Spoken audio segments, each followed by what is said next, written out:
Hello, good morning mga ka-Facebook. Ito na yung tanim ko sa kapaligiran. Meron tayong kaunting puno ng talbos ng kamote. Yan. Tapos ko lang pinagkunan yan.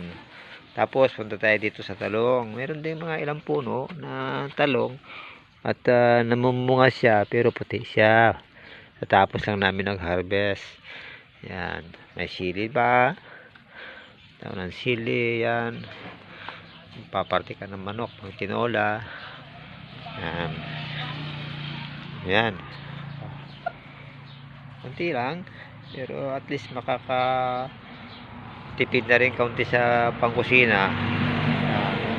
Ito naman ang puno ng tinatawag na miracle fruit. Malapit na siya magbunga, 2 years na siya. Yan siya. Yan. Meron din tayong malunggay. Yan, tatapos na kami nag-harvest ng malunggay. Ayan. Ito tayo sa likod. Kung saan merong dagdag ng extension ng mga tanim kong gulay.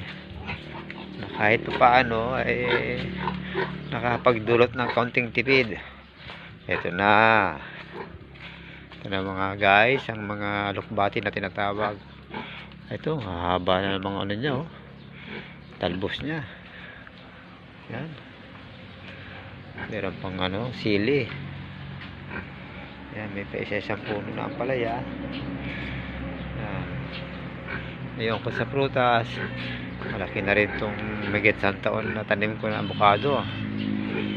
O yan, sabay-sabay sila, pati nyug. Yan, may kalamansi pa.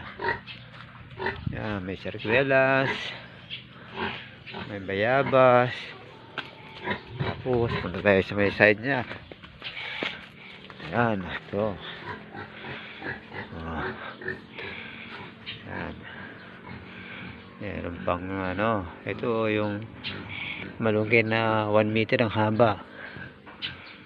Ito, avocado. Laki na guys.